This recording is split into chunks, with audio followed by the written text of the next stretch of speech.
Hey my friends, welcome back to my channel. Thanks so much for coming back by. Today we're gonna do some meal ideas and I have 3 for you today that are so incredibly simple and so fast and quick that it's gonna be probably added to your routine every week or every month, how often you meal plan. So I wanted to share it with you. So let's go ahead and get started. Super quick and easy meal tonight. We are having buffalo chicken wrap and some chips and dip. So basically all I need, you can either do breaded chicken or you can do unbreaded grilled chicken. To make it easy, I just bought these. You can use either ranch or blue cheese. We don't like blue cheese, so I have ranch. We like the Sweet Baby Ray's buffalo wing sauce. And then, of course, you can put anything on it that you want. I'm going to put lettuce, pepper jack cheese, and sliced red onion. And then I am using these Extreme Wellness tortillas. And if you see here, I don't know if you can see it, 4 net carbs per serving. So if you're trying to make it low carb, you can use the grilled chicken and then low carb tortillas. This isn't really low carb, it's just easy. Then for our side, we're just doing chips and sour cream and onion dip. I'm using the air fryer for the chicken strips, setting it at 400 for 18 minutes. I'm going to go ahead and mix the packet of the packet of onion soup mix to the sour cream, and voila, I have the dip. Now, I set the timer on the air fryer for 21 minutes, but after 3 minutes have passed, that's kind of like my preheat time, I go ahead and remove the tray and put the strips in. And you can add seasoning if you want to. I didn't, but I let them cook until it's about halfway. I flipped it and then I let it finish cooking. And once they're finished cooking, I go ahead and take them all out and I put them on. Now you can do this one of 2 ways. You can toss it whole or you can cut them into strips. I went ahead and cut them into strips without tossing them in the sauce, because my husband didn't want the sauce on his. So the way we did it this night was we just added the sauce to the chicken, but it's easier if you toss it, but not everybody wanted the buffalo sauce. Anyway, like I said earlier, you can really put anything on it that you want.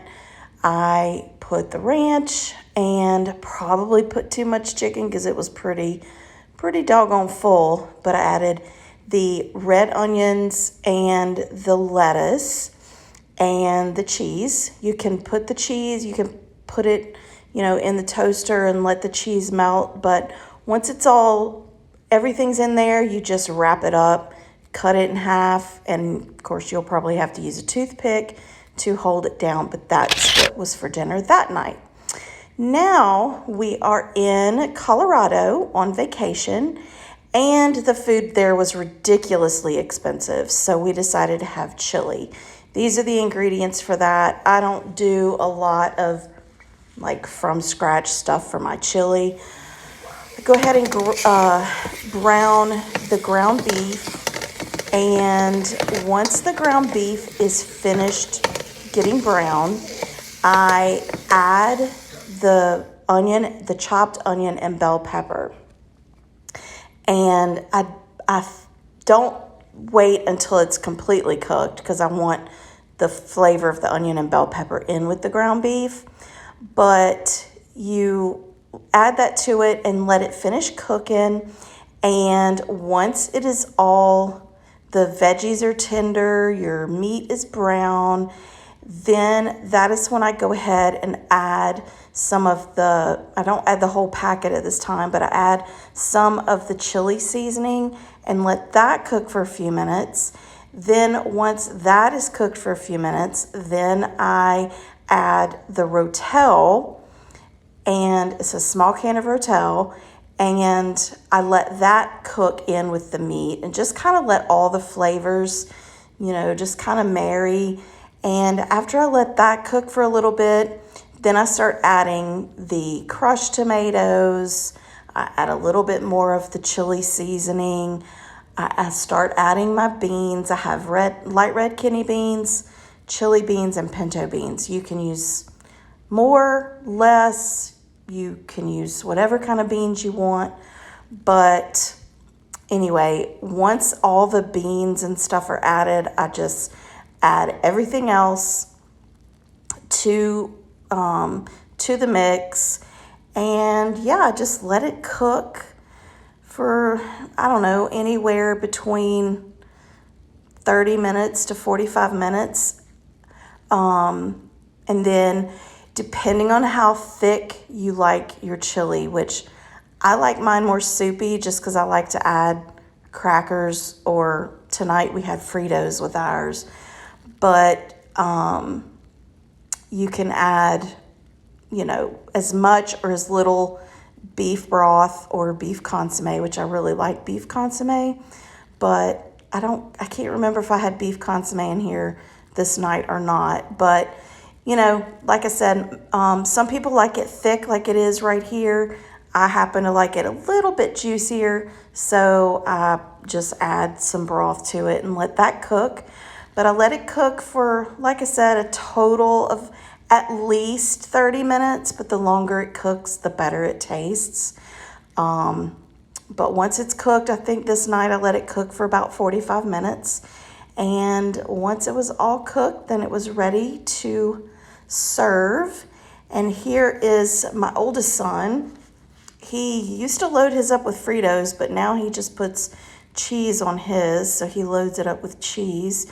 But my younger son, he puts sour cream, he uses cheese, and he uses Fritos in his. Sometimes I use Fritos, sometimes I use just crackers. So, put some onions on there, whatever you like on your chili, and that is it. I figured what better time to eat a bowl of chili is when you are in the mountains in Colorado.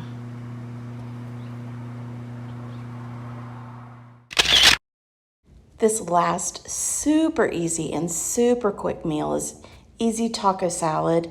And these are the ingredients: ground beef, light red kidney beans, an onion, Doritos, Catalina dressing, and some shredded cheese, whatever kind you like. But I browned the ground beef, and I'm using the leanest, whatever, extra lean ground beef. But once that's done, I put the Doritos in a bowl and use a spoon, and I crush the Doritos, not finely, but you want some pretty big chunks in there. But once I've kind of crushed them up some, when you stir it, they're going to break apart more. So I don't get too crazy with the crushing, but you can go ahead and start adding. Here's the cooked ground beef, and there's no seasoning on this. You can season it, but I don't. And then here is the light red kidney beans that have been drained and rinsed. I use about a half an onion, and I dice that up. And then for the cheese, you can use as little or as much as you want. I think I use probably about a cup in mine. And then for the Catalina dressing, I normally buy the regular size, but they didn't have the regular size, so I had to buy the classic size. But I mix it up just a little bit to kind of get things started mixing up before I add the Catalina. And then, so I add, if I have a regular size bottle of the Catalina, I add probably 2/3 of the dressing to the salad mix. And the Catalina dressing is kind of a sweet flavor. So if you've got the the nacho cheese flavor with the Doritos and then the sweet from the Catalina. It sounds weird, but this is something my mom used to make all the time, and I loved it when it would be taco salad night. So I make it here, and my oldest son likes it more than my youngest son, so he doesn't live at home anymore. So now when my youngest son isn't home, I will take that opportunity to make taco salad. So that is what we're having for dinner this night. And I like for the ingredients to have kind of a shiny look from the dressing. So if you don't want as much of the dressing, clearly you don't have to put as much. But if you like it to be a little more wet, I don't know, moist. Anyway, just add as much or as little of the dressing as you want. But this is what it looks like, and trust me, it is so good. Now, I do like a little spice, so I do add Tabasco to it, but it's so yummy, and it's super easy, and takes literally less than 30 minutes, like maybe 20 minutes to make, and it's delicious. Okay, tell me what you think. Those really were so incredibly easy, right? Very fast, and best of all, the cleanup is pretty easy and pretty minimal. Tell me what you think in the comments below. Let me know. Pretty sure you've had chili before. Most everybody has. One of my favorites. But let me know about the taco salad. Have you ever had that one before? I know it sounds a little weird, but it's always been one of my favorites. So I love when I can make it. It's so delicious. In fact, I put some away for some leftovers for the next day for lunch. Listen, I'm just gonna be specific, but I am trying to reach my goal of 700 subscribers. So if you're new to my channel, now is the perfect time to click that subscribe button. If you do click the subscribe button, you're gonna wanna make sure to also click the bell button because it lets you know every time I upload a new video. And for everybody out there, don't forget to click the like button because it lets YouTube know that you are watching my channel. And I do appreciate you stopping by, and I will see you next time. Bye.